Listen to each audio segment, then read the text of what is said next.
एक बार फिर से आप सभी का स्वागत, वंदन, अभिनंदन। महामैराथन हिंदी का ये हमारा पार्ट 2 है। आज हम भोकाल करने वाले हैं। 100% गारंटी वाला क्वेश्चन आज आपका है।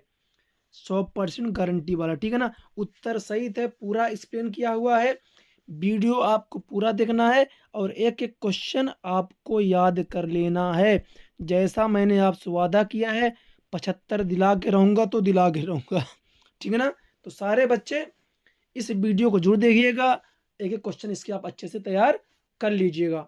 ठीक है, तो चलिए शुरू करते हैं वीडियो। पूरा वीडियो आप लोग ध्यान से देखना। और हाँ, अगर अभी तक आपने पार्ट 1 नहीं देखा, पार्ट 1 जरूर देखिएगा। ये पार्ट 2 है। टोटल आपके 5 पार्ट रहेंगे महामैराथन पे। संपूर्ण हिंदी इसमें आपका कवर हो जाएगा और आपका बेहतर से बेहतर नंबर बनेगा। ठीक है, तो पहला क्वेश्चन आता है बेटा कि उद्धव के व्यवहार की तुलना किस किस से की गई है। भले याद है, एक बार सुन लोगे तो और बेहतर हो जाएगा। तो क्वेश्चन क्या कहता है कि उद्धव के व्यवहार की तुलना किस किस से की गई है। तो उद्धव के व्यवहार की तुलना पहला तो हो गया कमल के पत्तों से की गई है। किससे की गई बेटा? कमल के पत्तों से की गई है। फिर जो जल में रहकर भी उससे प्रभावित नहीं होते हैं। ये आप नहीं भी कोई दिक्कत नहीं है, आप सीधे लिखना कि उद्धव के व्यवहार की तुलना कमल के पत्तों से की गई है। इसके बाद जल में पड़ी तेल की बूंद से भी उद्धव के व्यवहार की तुलना की गई है। आप इतना लिख दोगे आपको 2 नंबर मिल जाएगा। जिस बच्चे को कुछ नहीं आता है, मतलब अगर आपको आता है ड्रिल कर दीजिएगा। उसी प्रकार से उद्धव थे जो प्रेम में पढ़ के भी उनके पास नहीं रह पाए, नहीं समझ पाए। बट अगर आपको नहीं आता है, ठीक है, तो आप क्या लिख देना, उद्धव के व्यवहार की तुलना कमल के पत्ते तथा तेल में पड़ी, है ना, गागर, बूथ की गागर से भी की गई है। इतना आप लिख दोगे तो 2 नंबर आपको दे देगा, वो आराम से दे देगा। भाई जब उधर स्कोर नहीं है तो इधर कहीं ना कहीं आपको होना चाहिए आपका स्कोर। और एक दिमाग में क्वेश्चन होना चाहिए, अब सबसे बन जाएगा ना ये वाला कि उद्धव के व्यवहार की तुलना कमल के पत्तों से की गई है, जल में पड़ी तेल की बूंद से भी की गई है। ठीक है, जिस प्रकार से तेल की बूंद जल में रह के नहीं घुलती है, कमल पत्ते नहीं मिल पाते हैं, उसी प्रकार से उद्धव भी हैं। ठीक है, कि जो उनके साथ रहकर भी, कृष्ण के संग रहकर भी उनके प्रेम में नहीं पड़े। सिंपल सा आंसर हो गया, लिख लोगे ना। दूसरा आता बेटा, गोपियों के अनुसार राजा का धर्म क्या होना चाहिए। एक वाक्य में दिया जाता है, 2 नंबर दिया जाता है। अगर एक वाक्य में आता है तो प्रजा की, है ना, भलाई करना है, उसकी रक्षा करना, ये राजा का धर्म एक वाक्य में आता है। तो अगर 2 नंबर में आता है तो गोपी अनुसार राजा का धर्म यह होना चाहिए, वह प्रजा को भी सताए नहीं और निरंतर उसकी भलाई में लगा रहे, साथ वह अपनी प्रजा को अन्याय से भी छुटकारा दिलाए। पहली चीज, प्रजा को सताए नहीं, निरंतर उसकी भलाई में लगा रहे और अन्याय से छुटकारा भी दिलाए।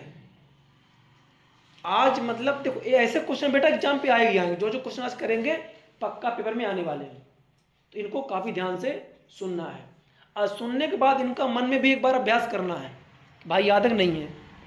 तीसरा आता है, गोपियों द्वारा उद्धव को भगवान कहने में क्या व्यंग निहित है। तीसरा क्वेश्चन क्या था बेटा, आपको पता है कि उद्धव द्वारा गोपियों द्वारा उद्धव को भाग्यवान कहने में क्या व्यंग निहित है। तो गोपियों द्वारा उद्धव को भाग्यवान कहने में यह व्यंग निहित है कि उद्धव वास्तव में भाग्यवान न होकर अति भाग्यहीन है। जैसे कि अपने गांव में कहावत हुई ना, बहुत सुंदरी हो, हाँ बहुत सुंदरी, तो सच में सुंदर नहीं होती है, कुरूप होती है। तो नहीं, एक हम व्यंग रूप नहीं कुछ से कहते हैं, हाँ बहुत, खाना कैसे बना, अरे बहुत सुंदर बना, जितना सुंदर तुमका पता है, वो व्यंग है। तो उद्धव को भाग्यवान नहीं कह रहे हैं, वो गोपियां उनको भाग्यहीन कह रही हैं। क्यों कह रही बेटा? क्योंकि उनके साथ रह के उसके प्रेम पे नहीं पड़े हैं, वो हमसे दूर है, फिर उनके लिए पागल हैं। और एक दूसरा इसको देख लो, हमें ज्ञान दे रहे हैं जो उनके साथ रहा, इसलिए उन्होंने उनको व्यंग मारा है। तो क्या कहा है कि भाग्यवान ना होकर वो क्या है, भाग्यहीन है। वे कहना चाहते उद्धव तुम बड़े अभागे हो कि कृष्ण के असुंदर और प्रेम रस के गागर के सानिध्य में रहते हुए भी तुम उनके असीम प्रेम का अनुभव ना कर सके। तुम कितने बड़े अभागी हो। वो तारीफ न कर रही हैं, तुम्हें लग रहा कि उद्धव तुम अति बड़े भागी, नहीं भैया, तुम बहुत अभागी हो। ऐसा बोली हैं कि कृष्ण के साथ में रहकर उनके प्रेम में तू ना पड़ सके, उनके प्रेम को संदर्भ ना समझ सके, तुमसे बड़ा भागी कौन होगा भाई कि भगवान के साथ रह के तुमको ना समझ पाए। फिर आगे कहती हैं, ना कृष्ण को अपना बना सके ना उनके तुम हो सके। या तो उन्हें अपना बना लेते या फिर तुम उनके, जब उनके साथ रह के या तो अपना बना लेते या उनके हो जाते। तुमने प्रेम का आनंद नहीं जाना, यह तुम्हारा सबसे बड़ा दुर्भाग्य है। तुमने प्रेम का आनंद नहीं जाना, यह तुम्हारा सबसे बड़ा दुर्भाग्य है। ठीक है ना। प्रेम मतलब जब हमारा कोई उससे स्वार्थ ना हो, उस प्रेम का अलग आनंद होता है, निस्वार्थ वाला। ऐसा नहीं कि तुम हमको समोसा खिला तुमको समोसा खिला दिए, ये वाला प्रेम नहीं। निस्वार्थ प्रेम, जब एक दूसरे के प्रति कोई डिमांड ना हो, उसे कहते हैं निस्वार्थ प्रेम। कि ना हमें गिफ्ट देना पड़े, ना हमें पैसे देने पड़े, वो तुम्हें समझो वो आपको समझो, वो प्रेम होता है। ये नहीं कि पैसे रुपए वाला प्रेम। तो गोपियाँ कहती उदय तुम बहुत भाग्यवान नहीं हो, तुम बहुत बड़े अभागी हो। यानी उद्धव को ऐसा कहने पे एक व्यंग नीति है जिसमें कहना चाहते हैं कि उद्धव भगवान न होकर बहुत बड़ा अभागी है। क्यों? क्योंकि भगवान के संग्रह के उसके प्रेम सौंदर्य में ना आ पाया, ना तो उसका हो सका, ना उसे अपना बना पाया, है ना। यानी कि उद्धव से बड़ा कोई भागी नहीं है, तुम प्रेम आनंद नहीं पाए, तुम बहुत बड़े दुर्भागी हो, दुर्भाग्य तुम्हारा। आप समझ गए क्वेश्चन ना, कोई डाउट है इसमें? कृष्ण के प्रति अपने अनन्य प्रेम को गोपियों ने किस प्रकार अभिव्यक्त किया है? जो कृष्ण के प्रति अनन्य प्रेम है उसे गोपियों ने किस प्रकार बताया है? पहला तो उन्होंने हारिल के पक्षी उदाहरण देके, देखो मोटा मोटा याद कर लो। गोपियों ने कृष्ण के प्रति अपने प्रेम को कैसे दर्शाया बेटा? हारिल पक्षी का उदाहरण देके। जिस प्रकार से हारिल एक पक्षी होता है, वो जहां भी बैठता है अपने साथ एक लकड़ी ले रहता है, उस लकड़ी को नहीं छोड़ता है, उसी प्रकार से हमारा कृष्ण से प्रेम है। जब तक सांस चलेगी तो कृष्ण से प्रेम बना रहेगा। अपनी भाषा में आप ऐसे लिख सकते हो, नंबर नहीं करते बेटा, अपनी भाषा में नंबर और मिलता है। मेन पॉइंट आया हारिल। हारिल एक पक्षी है, वो बिना लकड़ी के जमीन पे नहीं गया, जहां बैठे वो लकड़ी लेकर साथ में चलता है। उसी प्रकार से कृष्ण हमारे साथ है। हम जब तक जिंदा हैं तो कृष्ण हमारे साथ रहेंगे। दूसरा मतलब मैंने आपको चालें बता दी, ठीक है ना।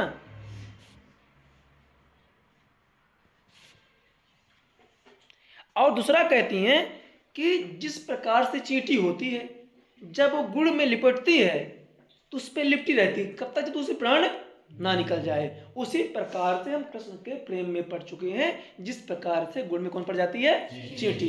अब ये प्रेम तभी जाएगा जब ये सांस जाएगी, ठीक है ना। और जैसे योग संदेश को सुनती है, बहुत क्या हो जाती है? भाव से मतलब दुखी हो जाती है वो, कि हमने सोचा था कि कृष्ण हमारे कुछ संदेश भेजे होंगे और हमें क्या भेज दिया है ना। एक आशा थी ना, यार कृष्ण का कोई आया है तो हम जब उनको इतना प्रेम कर रहे हैं, वो भी वहाँ मुझे प्रेम कर रहा होगा, हमारे लिए कुछ भेजा होगा। ये तो उल्टा काम हो गया ना, उन्हें गुस्सा आती चीज़ पे, ठीक है ना। यानी कुल मिला गोपियाँ कृष्ण के प्रेम में पागल थी पूर्णतया।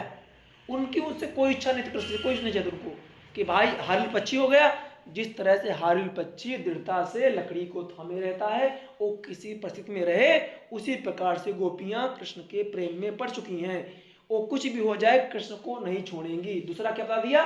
जिस प्रकार से चींटी गुड़ बेटा चींटी गुड़ में लिपटी रहती है जब तक कि वो मर नहीं जाती है, उसी प्रकार से गोपियाँ भी कृष्ण के प्रेम में लिपट चुकी हैं या उनके प्रेम में डूब चुकी हैं। निरंतर कृष्ण की माला जपती रहती है। इन्होंने अपने जीवन को बता दिया। क्लियर है? आता है गोपियों ने किन किन उदाहरणों के माध्यम से उद्धव को लाने दिए हैं? किन किन उदाहरण के माध्यम से? पहले तो कमल का पत्ता, दूसरा है जल की मटकी में गिरी तेल की बूंद, प्रेम की नदी, हारिल पक्षी, कड़वी ककड़ी, है ना। इन माध्यमों से उन्होंने क्या किया है? उद्धव को लाना दी है। पहला हमने पहले बता दिया आपको, कमल के पत्ते, गागर में गिरी हुई तेल की बूंदे, हारिल पक्षी, कड़वी ककड़ी, इन सारी चीजों से उन्होंने लेना दी भाई कि तुम तो तुम्हारी बातें मुझे कड़वी कड़वी तरह लग रही हैं, तुम तो भैया बड़े भागी हो, कमल पत्ते तरह तुम हो। कमल पत्ता पानी पर रहता फिर उससे ऊपर रहता है, या तेल की बूंद है गागरी में। ये उलाहना उन्होंने दी है। जैसे गांव पे जब लड़ाई होती देते हैं, तुम इस तरह हो, उस तरह हो, उससे बुरे हो, ऐसे गांव नहीं बोलते हैं। लड़ाई होती है तो गांव में उदाहरण दिया जाता है, हाँ तो कंजर से बुरे हो। कंजर भी साफ घर छोड़ दे के वो करता है तो अपने घर पे मतलब डॉट डॉट नहीं, घर पे ऐसे बोलते हैं ना, शब्द बांट चलते हैं, एक गरिमा होती है शब्दों की।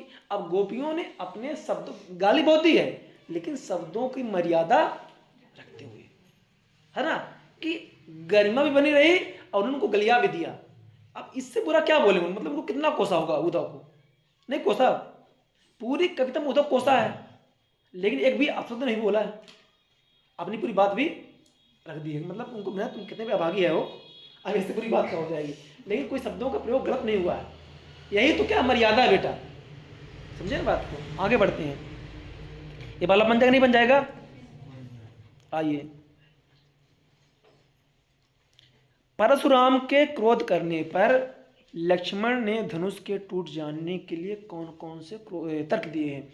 मतलब जब राम जी धनुष को तोड़ते हैं तो गुस्से में परशुराम जी वहां पे आते हैं। अब जब गुस्से में जो कुछ बोलते हैं तो फिर लक्ष्मण जी कुछ तर्क देते हैं। तर्क मतलब कि भाई जिसे तुम नहीं कहते हो मम्मी ये तो पहले से टूटा हुआ था इसलिए टूट गया है, मेरी कोई गलती नहीं है, वो धक्का लग गया था, ये भाई मुझे धक्का दे दिया था, ऐसे नहीं कहते हैं। जैसे तुम लड़के गाड़ी से गिरते हैं, हम नहीं गिरे हैं, आए कुत्ता आ गया था पापा, मेरी मैं तो गाड़ी धीमे चला रहा था। कभी कोई लड़का अपने नहीं बताता भाई, या वहाँ कीचड़ था इसलिए स्लिप हो गए पापा, वो लड़का आगे आ गया इसलिए वो हो गया, ट्रक आगे आ गया था अचानक ट्रक आ गया, कभी अपनी गलती। तो लक्ष्मण जी क्या क्या बहाने या क्या क्या तर्क दे रहे हैं कि क्यों टूटा धनुष। पहला बहाना मैं या तर्क कह सकते हो बेटा आप, कि बचपन में हमने कितने धनुष तोड़े परंतु आपने उन पर कभी क्रोध नहीं किया, इस धनुष पर आपकी क्या ममता है। पहला तो भाई हम बचपन पे कितने धनुष तोड़ चुके हैं, तब तो आप गुस्सा करने नहीं आए। अब राम लक्ष्मण बचपन में धनुष मार तो सीख रहे थे, तो खेल खेल में कितने धनुष टूट गए होंगे, तब आप नहीं आए। इस धनुष के टूट जाने से आप दौड़े चले आए, ऐसा आपका इससे क्या प्रेम है। पहला तर्क कि बचपन में हमने कितने धनुष तोड़े, तब तो आप नहीं आए, आप एक धनुष क्या टूटा आप दौड़े चले आए, इससे आपका क्या प्रेम है भाई, पहला तर्क है। दूसरा है हमारी नजर पे तो सब धनुष एक समान है, आई अब इतना हल्का होगा मुझे क्या पता छूते टूट जाएगा, नहीं था। अब नहीं तुम नहीं कहते हो या हम तो सिंपल देखे कि कैसा है, अब छूते टूट गया तो हम क्या करें भैया, ये नहीं कहते गाँव का सड़ा मुन्ना हुआ के दुख, नहीं कहते गाँव में। तो भाई हम धनुष हमारी नजर पे धनुष कैसे हैं एक समान है, अब उसको हम छुए और टूट गया तो मेरी क्या गलती इसमें, दूसरा पॉइंट। तीसरा बेटा इस पुराने धनुष को तोड़ने से हमें क्या मिलना था, धनुष कैसा था, पुराना था, जर्जर था, टूट गया तो हम क्या करें इसमें। अब आप बताओ इसे तोड़ के हमें क्या मिलना था, वो तो छूते ही टूट गए, 3 पॉइंट दे दिया। चौथा कहा राम जी ने इसे तो नया समझ के हाथ लगाया था, ये धनुष कैसा है नया है, अब ये पुराना था टूट गया तो राम जी इसमें क्या गलती है बताओ। अच्छा वो तोड़ नहीं रहे थे भाई, वो तो देखे थे कैसा धनुष, तो देख रहे थे कैसा रखा था, वो धनुष देखे तो ये कैसा है, वो टूट गया तो हम क्या करें इसमें अब। ठीक है, तो 4 पॉइंट आपको लिख देना। पहले से तो हमने बचपन के धनुष तोड़े तब तो आप नहीं आए, इसमें कैसा प्रेम है। दूसरा क्या है बेटा हमारी नजर में सब धनुष एक समान है, अब इस धनुष इतना हल्का क्यों है। तीसरा पॉइंट क्या कहा, इस धनुष को तोड़ने से हमें क्या मिलना था, राम जी ने तो सिर्फ हाथ बस लगाया था, नया समझ के हाथ लगा टूट गया, तो इसमें हम क्या कर सकते हैं, ये भी हो गया। ठीक है आगे बढ़िए। अब ये जो क्वेश्चन है काफी इंपॉर्टेंट आपका, कि लक्ष्मण ने वीर योद्धा की क्या क्या विशेषताएं बताई है, इस बार इसके आने चांस बहुत ज्यादा है। तो या फिर लक्ष्मण द्वारा वीर योद्धा के संबंध बताई गई बातें लिखिए, विशेषताएं लिखिए। ठीक है तो चलो, पहले उन्होंने बताई वीर योद्धा धैर्यवान होते हैं। क्या होते हैं बेटा, धैर्यवान, मतलब पेशेंस के अंदर धैर्य होता है, वो उत्सुकता नहीं दिखाते हैं। जैसे अभी आप पेपर है, आपको ज्यादा उत्सुकता नहीं दिखानी है, एकदम धैर्य से काम करना है, आराम से काम करना है, पेपर बढ़िया। तो पहला क्या बेटा वीर योद्धा क्या होते हैं, धैर्यवान होते हैं। वीर पुरुष कभी भी अपशब्द नहीं बोलते हैं, क्या नहीं बोलते बेटा, अपशब्द नहीं बोलते हैं। ठीक है ना। सूरवीर जो होते हैं युद्ध के मैदान में वीरता दिखाते हैं, ना कि बोल के, और अपनी तारीफ स्वयं नहीं करते हैं। याद रखो जो असल योद्धा होता है वो अपनी तारीफ स्वयं नहीं करता है, वक्त आने पर तो पता चल ही जाएगा कि योद्धा कौन है। अभी चिल्लाने से क्या फायदा कि मैं टॉप करूंगा, मैं टॉप करूंगा, मैं टॉप करूंगा। जब रिजल्ट आएगा तो पता चल ही जाएगा, या जब आपका पेपर होगा तो पता चल जाएगा क्वेश्चन कहां से आया था। अभी चिल्लाने से क्या ही फायदा कि मेरा आएगा, मेरा आएगा, मेरा आएगा। आप इनको पढ़िए, आप पेपर में यही आएगा, ये तुम्हें पता है ना कि पेपर में आना यही है। लेकिन अगर जो वीर योद्धा होते हैं वो अपनी बड़ाई कभी नहीं करते हैं, ठीक है। तो पहला आप क्या बता देना, वीर धैर्यवान होता है, ठीक है, वो अपनी वीरता युद्ध के मैदान पर दिखाता है और वो शत्रु को उपस्थित पाकर अपने प्रताप की डींग मतलब वही बड़ाई नहीं करता है कि सामने किया मैंने ये किया, मैंने कभी नहीं करता है और अपशब्द नहीं बोलते हैं। अब बहुत सारे बच्चे A to Z लाइन याद करते हैं, जो अध्ययन में लिखी है, बोध में लिखी है, केसों में लिखी है, वही याद कर लेते हो। नहीं भाई, वीर पुरुष शब्द नहीं बोलते हैं, इसका प्रयोग नहीं करते हैं। आप कहीं से लिख दो, दो लिखना ना यार, कोई नंबर नहीं याद करना है, जो याद आके दो लिख दो यार। वीर पुरुष धैर्यवान होते हैं, वीर पुरुष साहसी होते हैं, वीर पुरुष कभी किसी को शब्द नहीं बोलते हैं, वो अपनी तारीफ स्वयं नहीं करते हैं। बस दो, कोई दो नंबर तो आता है तो कोई दो लिख दो यार, याद है दिन लिख देना, कोई दिक्कत नहीं है, और दो दो नंबर तो मिलेगा मिलेगा।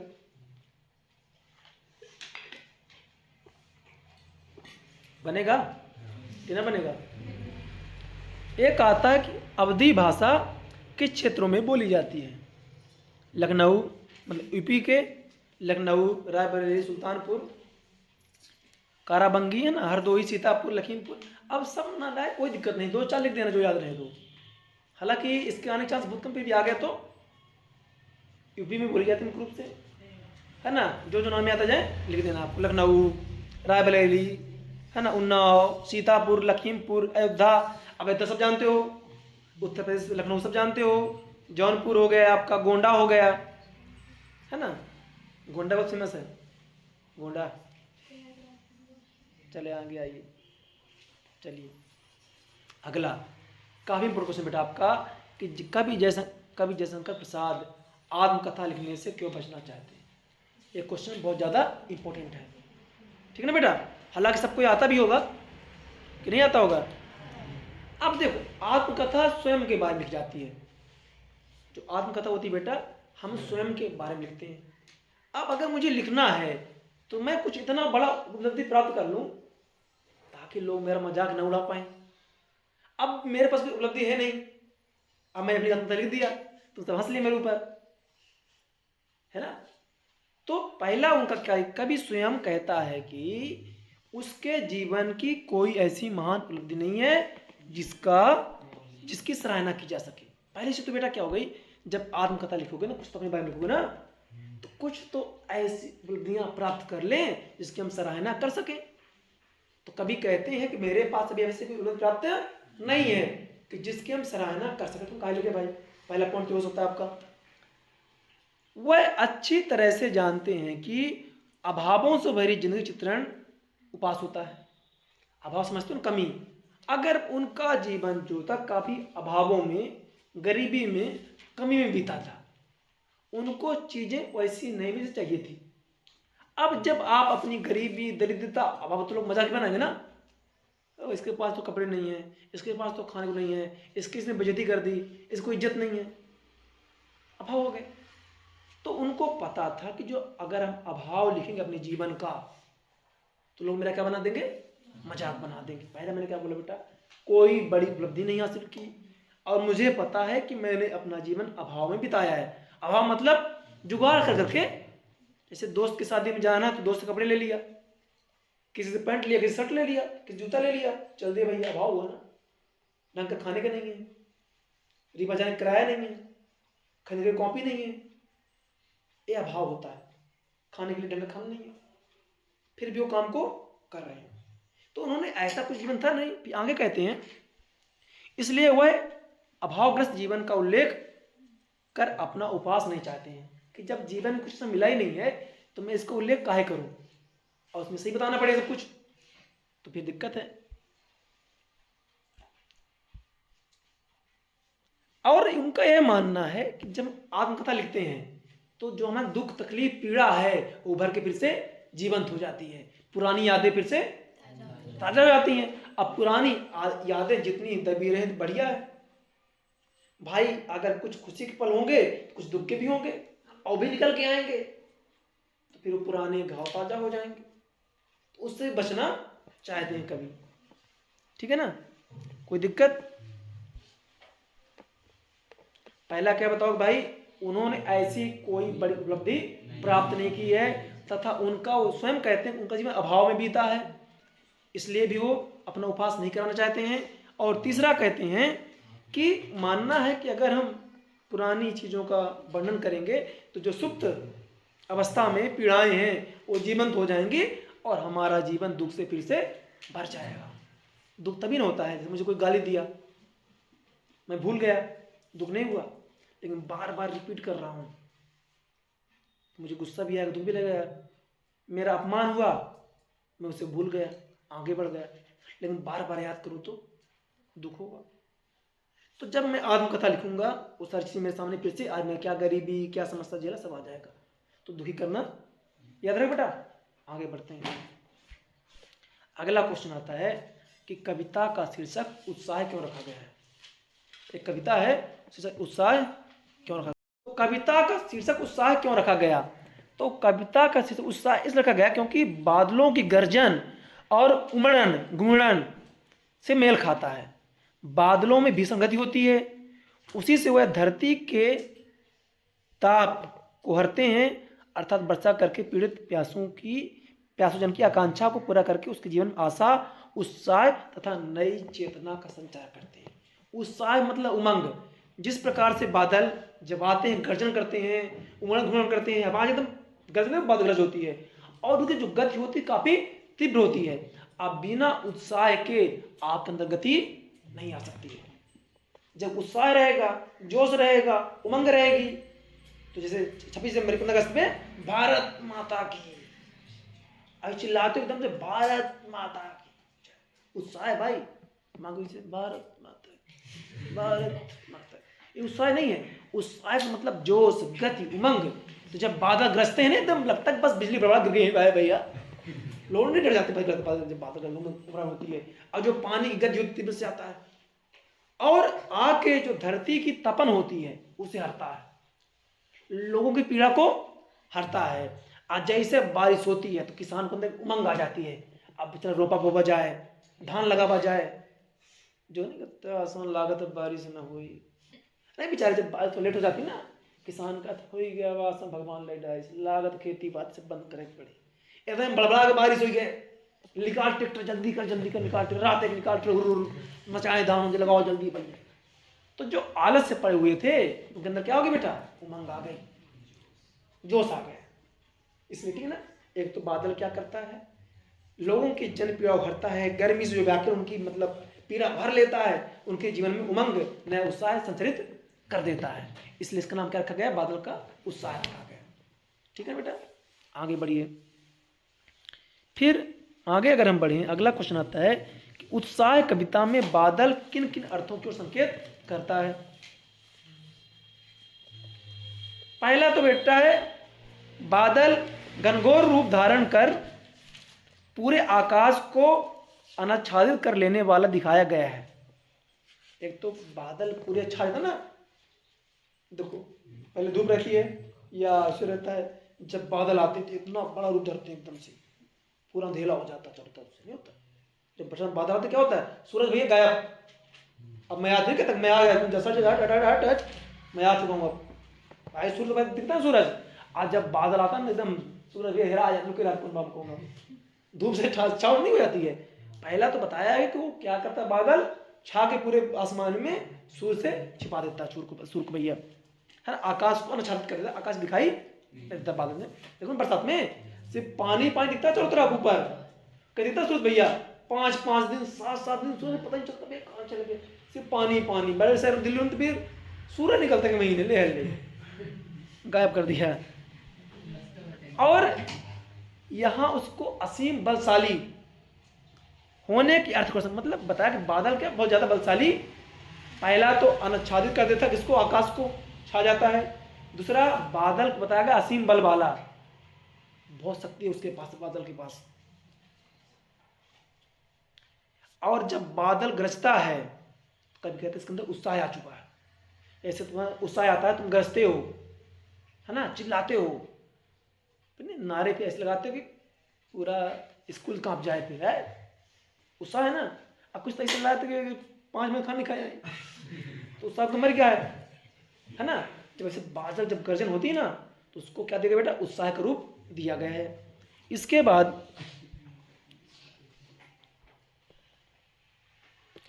जो नूतन कविता करते हैं उनके लिए विप्लव, विध्वंस और क्रांति चेतना के अर्थ, बादल को क्रांति का प्रतीक भी माना गया है। अब क्रांति तो पढ़ चुके भैया, फ्रांस क्रांति पढ़ा, सब क्रांति पढ़ा है ना, तो जानते ना सर क्रांति क्या है। क्रांति मतलब उबाल, जोश, उमंग, किसी के प्रति क्रांति एकदम से आ गई है। जैसे हरित क्रांति है तो खेती में एकदम उबाल आ गया, शुद्ध क्रांति में दूध में उबाल आ गया, हम आपको पैदावार बढ़ा के। अब तुम्हारे अंदर क्रांति हमें चाहिए।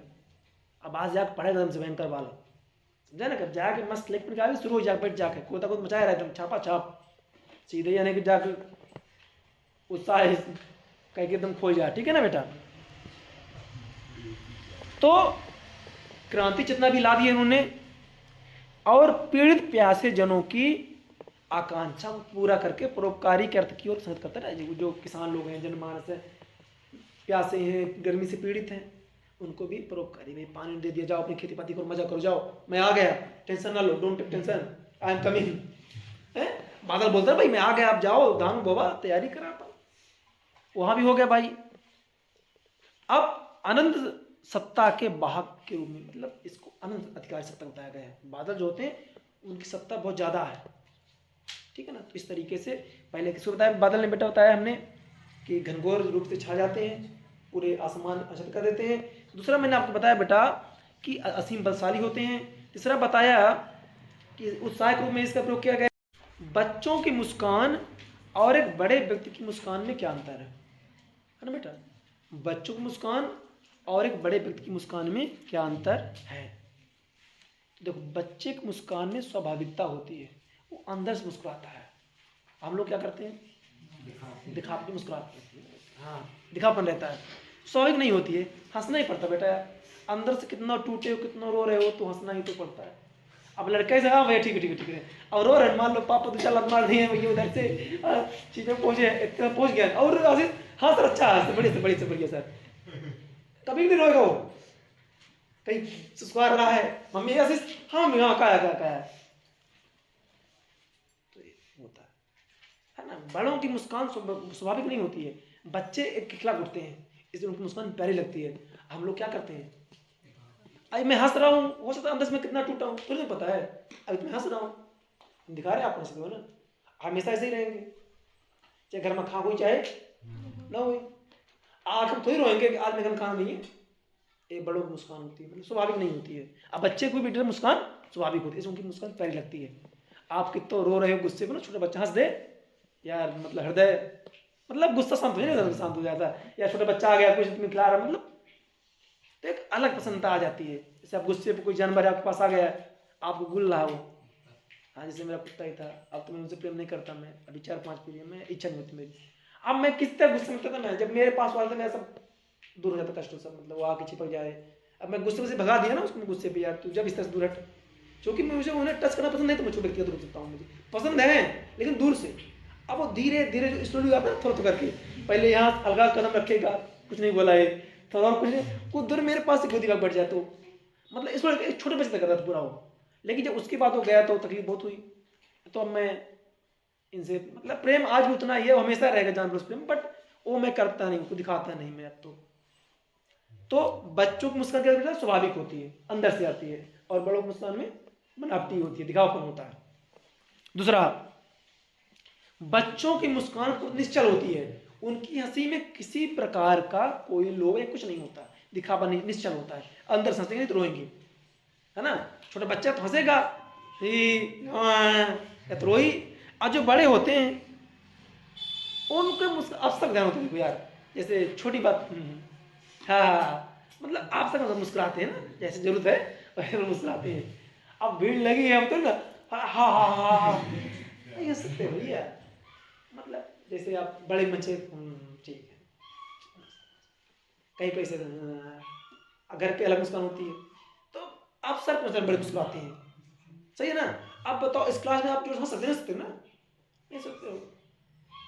अब छोटा बच्चा है तो ही आओ कर लेगा, कोई दिक्कत उसमें नहीं है। बच्चों की मुस्कान में उन्मुक्तता होती है।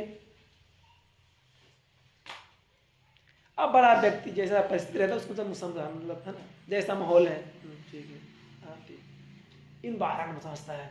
हम लोग कैसे हंसते बेटा, जब 4 दोस्त अलग मुस्कान होगी, घर में अलग मुस्कान होगी, ऑफिस में अलग मुस्कान होती है, तो अवसर से हम लोग हंसते हैं, मन से नहीं हंस पाते हैं ना, न मन से चिल्ला पाते, कभी होता ना हंस ले, मतलब नहीं हो पाता ऐसे। चलिए आगे, फिर अगला क्वेश्चन आता है बेटा कि कवि नागार्जुन के अनुसार फसल क्या है। ठीक है, कवि नागार्जुन फसल आपकी क्या है।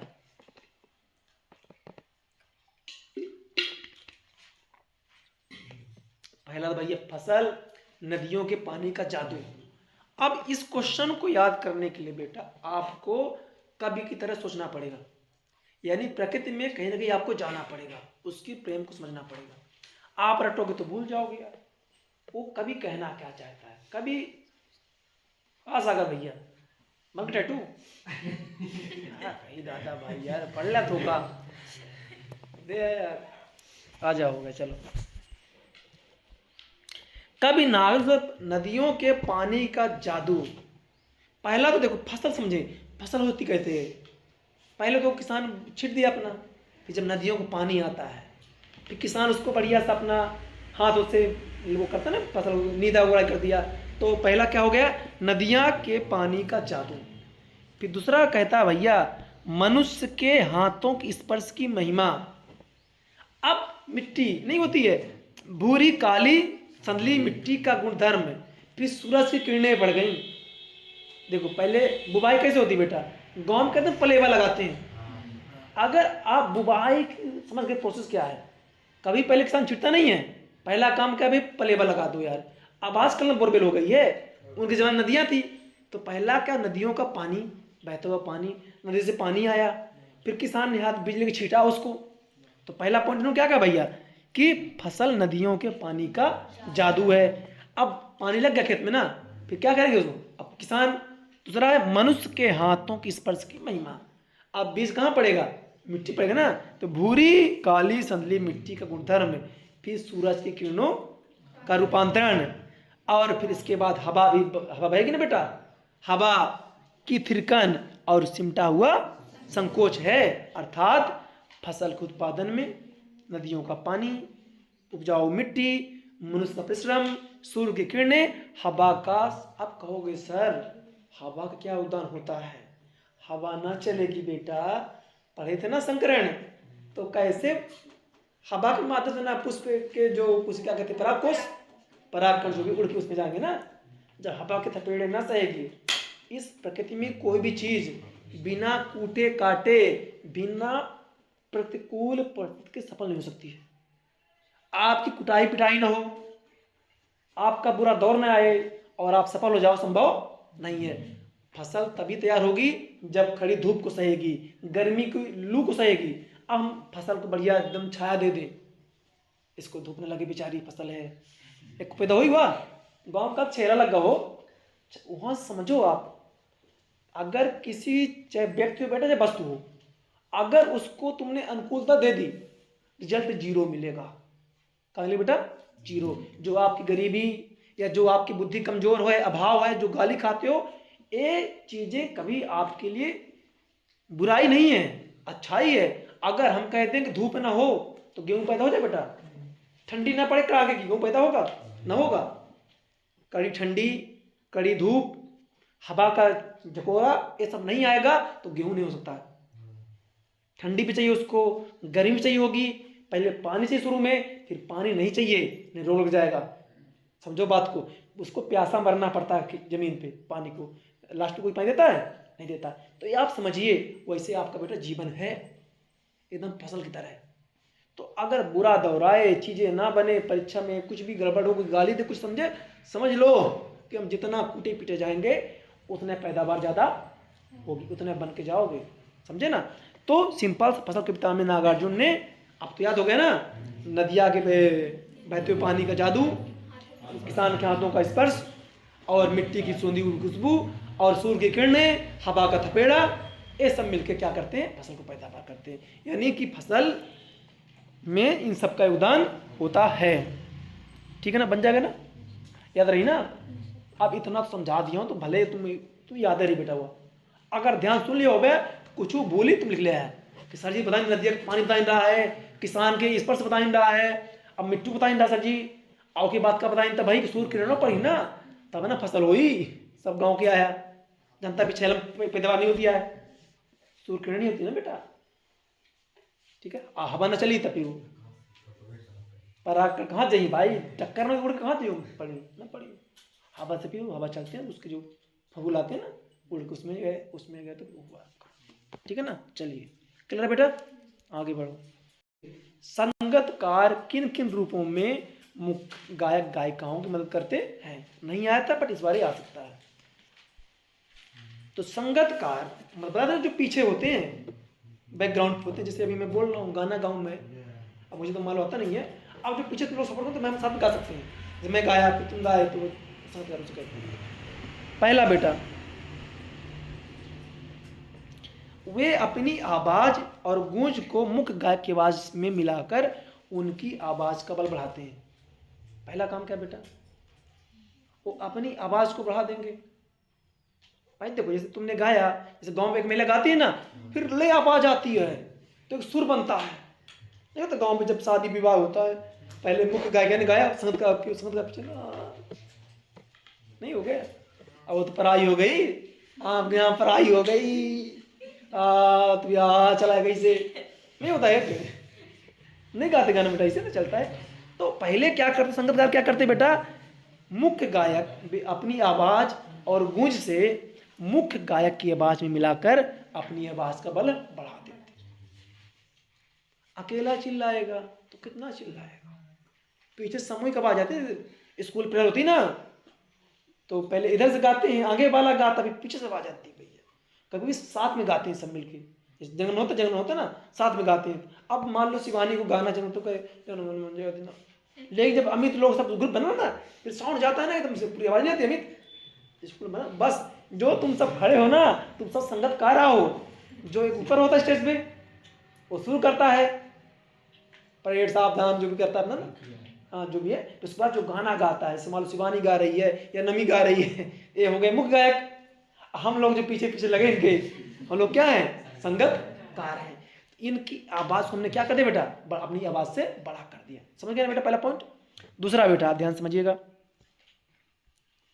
वे गायक द्वारा और कहीं गहरे चले जाने पर उनकी स्थायीपन को पकड़ते रखते हैं, तब मुख्य गायक को वापस पे लाते हैं।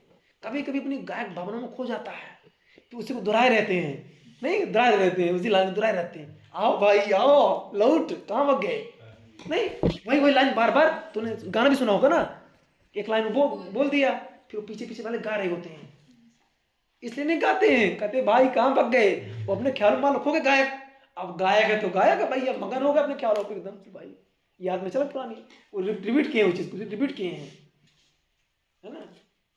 तो फिर वो अच्छा यहाँ पे भैया, फिर वो पकड़ा वहां से उस चीज को, पहले वो कुछ भी गा रहा है, लेकिन जो पड़ोसी है, जो पसंदकार है, उसको उस माहौल में बनाए रखता है। दूसरा पॉइंट हो गया, मतलब मुख्य गायक को भटकने नहीं देते हैं।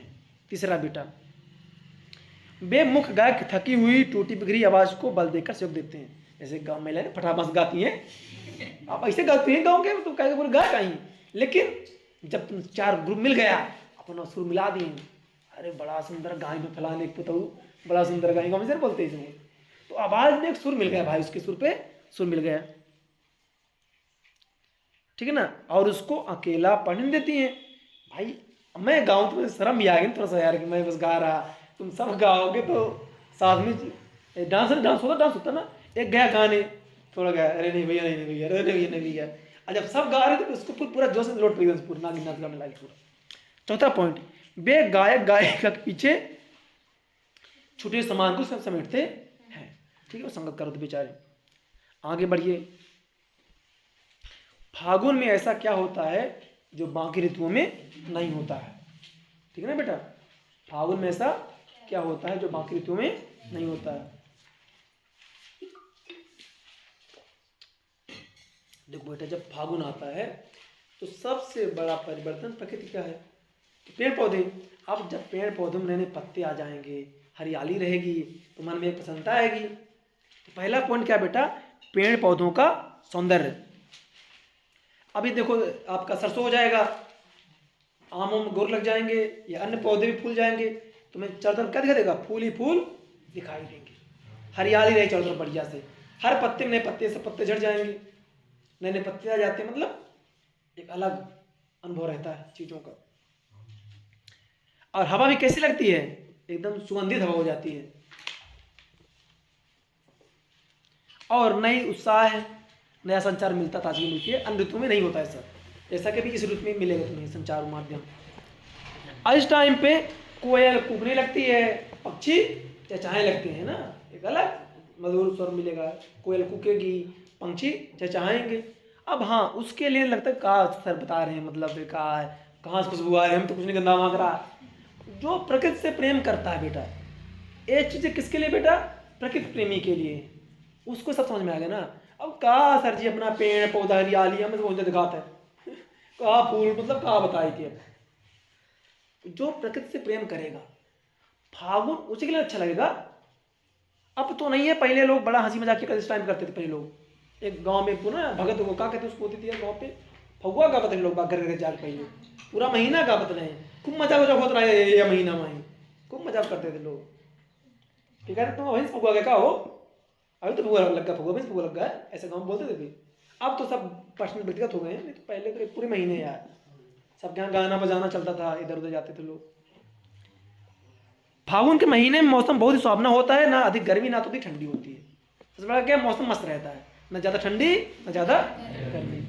मैंने बता दिया, पेड़ पौधों का सौंदर्य बता दिया, सुगंधित पवन बता दी, पक्षियों को उल्लास, कोयल कूकेगी, पक्षी चहचहाएंगे, और सुहावना मौसम रहता है भैया, ना तो ज़्यादा ठंडी रहती है ना ज़्यादा गर्मी रहती है। मतलब अन्य ऋतु में बरसात में ज़्यादा बरसात मिल जाएगा, गर्मी गर्मी ठंडी ठंडी मिल जाएगा, इसमें सब अनुकूल रहता है। नो सूटर ज़्यादा सूटर नहीं तो भैया आराम से मस्त रहो। ठीक है बेटा, आगे बढ़ते हैं।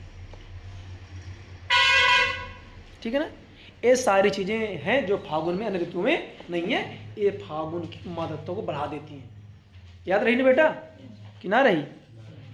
रीति काल के कवि और उनकी रचनाएं, किस्मत बेटा हम लोग रीति काल कभी हम पद्यखंड में चल रहे, ठीक ना, पद्यखंड में शाम को क्या पकड़ेंगे, गद्यखंड पकड़ेंगे।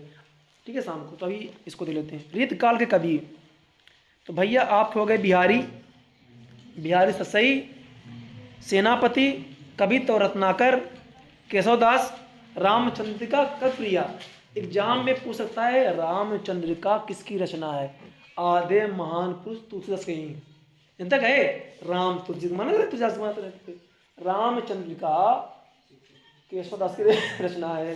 केशवदास रीतिकाल के कवि हैं, कवि भी प्रिया केशवदास की रचना है।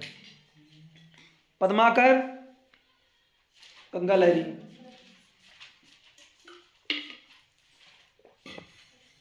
रीतिकाल बिहारी, दो पूछता है, बिहारी, सेनापति, केशवदास, पद्माकर। कभी कभी एक बात अब पूछ ले, सही बोल पूछ लेगा तो फिर क्या कर लोगे, तो आपको आनी चाहिए। इसके बाद छायावाद की कवि और उसकी रचना, जयशंकर प्रसाद, कामायनी, और जो जो क्वेश्चन करा दियो, जब भी मौका मिले तो आवाज तक सुन लेना एक बार, तो फिर पूरा रिवीजन आपका हो जाएगा।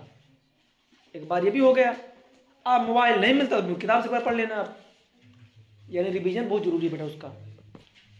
सुमित्रन पंत हो गए, जयशंकर प्रसाद हो गए, माधवी वर्मा हो गई, सुकांत त्रिपाठी निराला हो गए, और इसके कुछ कवि और हैं बेटा जो कि अपन बात कर लेंगे, कुछ कवि इसके और भी, ठीक है ना, वो वहाँ बात करेंगे, क्योंकि इनके छायावाद के टोटल कवि, प्रयोगवाद के टोटल कवि, प्रगतिवाद के टोटल कवि में चाहिए, क्योंकि कई बार एग्जाम में आ जाता है कोई और नाम दे दिया तो भी दिक्कत पड़ जाएगी आपको। तो जयशंकर प्रसाद कामायनी, कामायनी का एक महाकाव्य है, पंचवटी क्या है, खंड काव्य है, साकेत क्या है, महाकाव्य है, सुदामा चरित खंड काव्य है। है ना। तो जयशंकर प्रसाद, कामायनी, आंसू, लहर, झरना, सुविधान पंत, पल्लव, माधवी वर्मा, नीरजा, सुकांत त्रिपाठी निराला, परिमल, इनकी रचनाएं आप एक गाना बना लीजिए अपनी भाषा में या कुछ बनाइए, बस जब साइकिल चला तो बस वही रटते रहो बस। भैया 4 नंबर सवाल है, 4 काहे को भैया, फिर उधर 4-5 नंबर में जाते हैं यार, 2 नंबर 4 ऑब्जेक्टिव में आ गए, जितने कभी बस पकड़ो तरफ से। मैं तो यही करता भाई, जो रचना जयशंकर प्रसाद, आंसू, कमाई, बस आप इनको मजा कीजिए भाई, मजा करिए। अब ये आपका नवरात्रि आती है, दिवाली आती है, होली आती है, परीक्षा है, आप महोत्सव है बेटा, इसको आप बोझ मत लीजिए। जो आपका चले एक उत्सव है आपके लिए, मजा है, पूरा साल का ये मजा है, तो इसको आप मजे पे लीजिए, ना कि टेंशन है अब पेपर कैसे। अरे भैया पूरा साल पढ़े, जो भी होगा तो बढ़िया ही होगा, जितना होगा उतना पाएंगे, जितना कर्म करें उतना फल तो मिलेगा, टेंशन नहीं लेना है। लेकिन जैसे नवरात्रि में सुबह बच्चा भी उठ के नहा धो के जय मैया, जय दुर्गा माई, तो रानी तालाब भर जाता हमारा, ऐसे नहाए धो के बढ़िया से किताब कापी उठा के पढ़ा करा, या नहीं कि ब्रश किया नहीं आया, आंखें खिचरा नहीं, लेकिन किताब बैठ गए, कहाँ से कुछ बनी, कुछ ना भाई तुमसे ना बेटा, मस्त नहा धो के हाथ पैर धुल के एक, अरे पेपर दे नहा के जाना बकलोल, आ जाओ किचड़ बगजे किचड़ लगाए अभी माँ, बढ़िया नहा धो के मन पसंद करके जा यार भाई। मंदिर कैसे जाते हो, मंदिर वो परीक्षा हाल हमारा मंदिर है, जाए बढ़िया, जय हो भगवान प्रज्वल की जय हो, सब सही करना भाई एकदम से। मतलब जैसे भगवान की पूजा नवरात्रि में करते हो ना बेटा, मन प्रसन्न रहता है। अभी शिवरात्रि है परसों 26 तारीख को, सॉरी, तो पूजा पूजा भजन एक अलग माहौल रहेगा, ऐसे ही परीक्षा माहौल है ना। देखो 26 शिवरात्रि है, 27 को परीक्षा है, मजा तो आएगा ही। चलो आओ आगे। प्रगतिवादी काव्य के अब बहुत ज्यादा संगठन बनाने लगा गया, वो प्रसन्न पहले से तो टेंशन न ले, वो आप पर ध्यान तक बना ले, पूजा के लिए सबके नाम ले ले, भगवान का बढ़िया किया है, ठीक है, वो हमारे छोड़ दे, तो हम बल्दी पूजा हम कह ले, तू पढ़ लिया है ओकर बल्दी, ठीक है ना। बस सब 30 देते हैं, दे नहीं बल्दी 30 दे दिए सबको, मेरे बल्दी तब नहीं खोड़ा हम ना हो। चल हाँ बा पूछ के काम मान ना तोड़ गए, चला बा। प्रगतवादी काव्य के कवि और रचना, सुमितेंद्र पंत, युगवाणी, सुकांत त्रिपाठी निराला, कुरमुत्ता, डॉक्टर सुमंगल सिंह सुमन, जीवन के गान है। प्रयोगवाद में गजानन माधव मुक्तिबोध नाम रहे, चांद का मुंह टेढ़ा है, अज्ञे सजदानंद, हीरानंद, बादशाह अज्ञे, पूरा नाम इनका, ठीक बेटा। हरी घास पर क्षणभर, नरेश मेहता, संशय की एक रात, धर्मवीर भारती, अंधा युग। अब नई कविता बेटा आता है आपका, तो भवानी प्रसाद मिश्र, गीत फरोज, जगदीश गुप्त, नौ के पांव, ठीक है ना। ये आपका हो गया बेटा क्या, पद्य खंड हो गया। इतने क्वेश्चन करवा दिए अपन ने, ठीक है ना। अब इनको बड़े से आपको करना है, इतने तो आप करें अच्छे से, ठीक है। अब इसका वीडियो भी अपलोड हो जाएगा, शाम को देख लेना है। अब शाम को गद खंड करेंगे, अभी जाना तो नहाना, दोनों जो भी करना अपना है, खाना पीना खा लेना भाई अच्छे से।